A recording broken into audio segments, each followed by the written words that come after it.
Okay, Jim, thanks. Child care providers deserve a very big thank you for their dedication, their commitment, their compassion, and helping educate young children everywhere, especially the young children like the ones I have at home. It's National Provider Appreciation Day as well as Teacher Appreciation Week. And this morning, we are recognizing early childhood educators of Southwest Florida. Melanie Stefanowicz is back with us this morning, the CEO of Early Learning Coalition of Southwest Florida, with more on some of the programs that they have to offer to help prepare younger kids. Good morning. For the future. Hi, it's good to see you again. Good to see you again. Thanks for having us. Anytime. What's the importance of not only Teacher Appreciation Week, but provider appreciation and so on and so forth? So I think it's important to take some time to recognize the work that early childhood educators do. A lot of people view them just as daycare. Like, Yes. I'm going to drop my kid off, they're going to Yeah. be cared for, and I'm going to pick them up. But there's so much more that happens during that time period that involves learning and learning through play.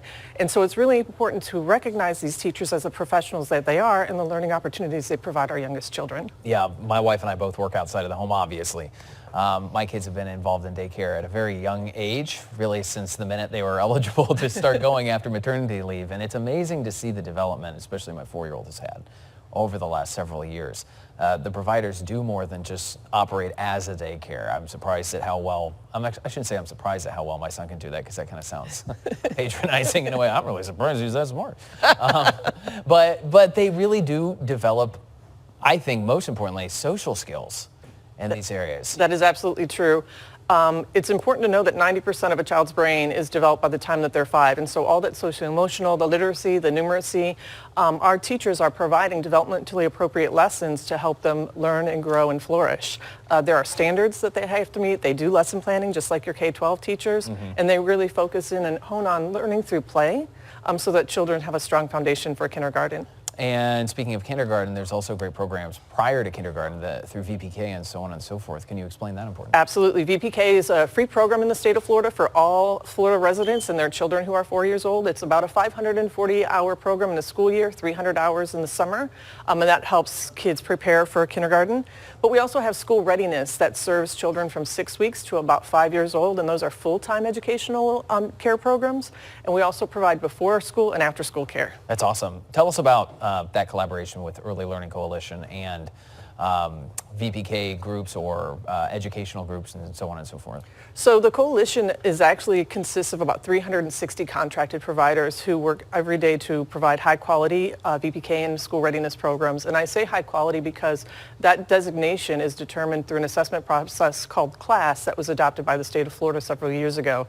And so they work really hard to ensure that the services they're providing our children ensure learning, ensure growth, confidence, and again, that foundation of readiness for kindergarten. A couple weeks ago when you were here, you were talking about a great program that you guys have that really helps families out when it comes to covering costs for early learning programs. Can you tell us a little more about that? That is our school readiness program, and the state of Florida receives federal grant money that flows through our coalition to parents. And eligible parents who are working can access additional funding to make their care affordable.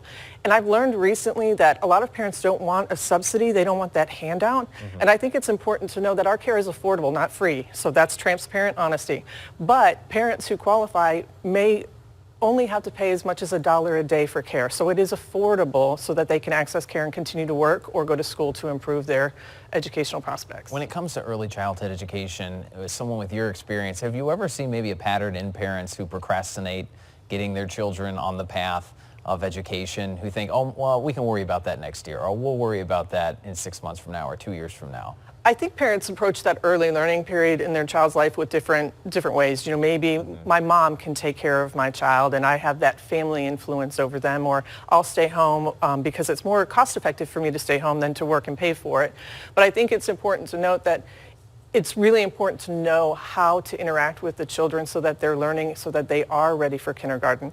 It's not enough just to stay at home with them. What are the activities that you're doing? What kind of play are you doing with them? Are you singing with them? Are you teaching them to rhyme? Are you playing outside with them?